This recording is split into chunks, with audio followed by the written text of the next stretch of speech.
भारतीय सेना इस समय देश के प्रमुख क्षेत्रों में एक बड़े पैमाने पर कैपेसिटी डेवलपमेंट डेमोन्स्ट्रेशंस कर रही है, जिनमें खास तौर पर Pokhran field firing range, Babina field firing range और जोशीमठ शामिल हैं। इसके अलावा खास एयर डिफेंस उपकरणों के प्रदर्शन भी आगरा और गोपालपुर में आयोजित किए जा रहे हैं। ये सारे फील्ड ट्रायल्स लगभग युद्ध जैसी परिस्थितियों में कराए जा रहे हैं, जिनमें इलेक्ट्रॉनिक वॉरफेयर की सिमुलेशन भी शामिल है, ताकि भारत के सबसे आधुनिक और कटिंग एज डिफेंस सिस्टम्स की परफॉर्मेंस को बारीकी से टेस्ट किया जा सके। ये डेमोन्स्ट्रेशन खास तौर पर आत्मनिर्भर भारत के तहत विकसित हुई तकनीकों को सामने लाने और उनकी ताकत को परखने के लिए किए जा रहे हैं। सरकार ने देश में इंडिजिनस कैपेबिलिटी डेवलपमेंट को बहुत तवज्जो दी है, ताकि विदेशी टेक्नोलॉजी पर निर्भरता कम की जा सके और सेना को बैटलफील्ड की बदलती जरूरतों के लिए त्वरित रूप से तैयार किया जा सके। ये परीक्षण भारतीय सेना के decade of transformation road map का एक महत्वपूर्ण हिस्सा है,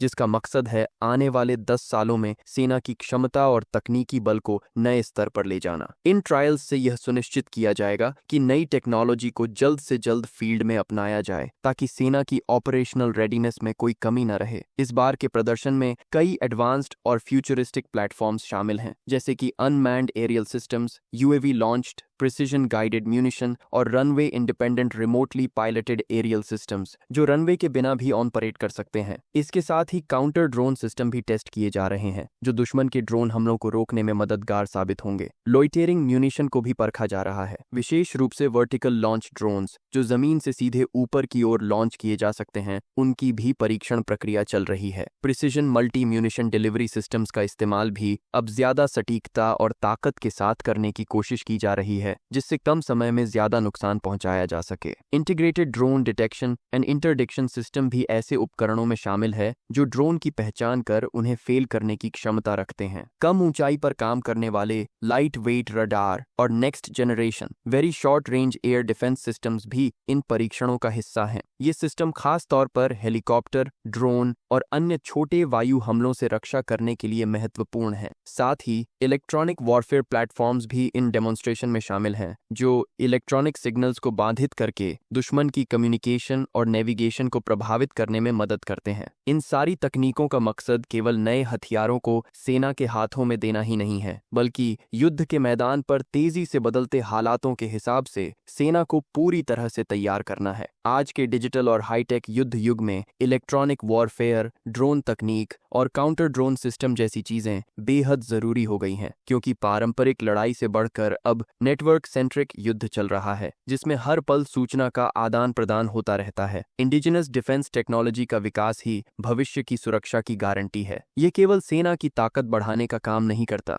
बल्कि देश के आर्थिक विकास और आत्मनिर्भरता को भी बढ़ावा देता है। भारत सरकार ने भी रक्षा क्षेत्र में मेक इन इंडिया और आत्मनिर्भर भारत को अपनी प्राथमिकता बना रखा है, ताकि हमारी सेना को केवल हथियार और उपकरण मिले, बल्कि वे पूरी तरह से देश में बने हों और जरूरत पड़ने पर उन्हें आसानी से रिपेयर या अपग्रेड किया जा सके। इन प्रदर्शनों में शामिल डिफेंस इंडस्ट्री के विभिन्न पार्टनर्स भी यह दिखाते हैं कि अब भारत की रक्षा उत्पादन क्षमता में तेजी आई है। छोटे से लेकर बड़े उद्योग तक हर कोई इस राष्ट्रीय मिशन का हिस्सा बनना चाहता है। इससे न केवल नई नौकरियां बनती हैं, बल्कि देश की तकनीकी स्तर भी एक नई ऊंचाई पर पहुंचती है। अंत में ये कैपेसिटी डेवलपमेंट डेमोन्स्ट्रेशंस केवल परीक्षण ही नहीं, बल्कि भारत के रक्षा क्षेत्र में एक क्रांतिकारी बदलाव का प्रतीक है। ये दिखाते हैं कि कैसे सेना और इंडस्ट्री मिलकर आधुनिकतम तकनीक को अपनाकर देश की सुरक्षा को मजबूत कर रहे हैं। आने वाले समय में ये तकनीकें भारतीय सेना को और भी सक्षम बनाएंगी, ताकि हर चुनौती का सामना आत्मविश्वास के साथ किया जा सके और देश की सीमाएं पूरी तरह सुरक्षित रहें।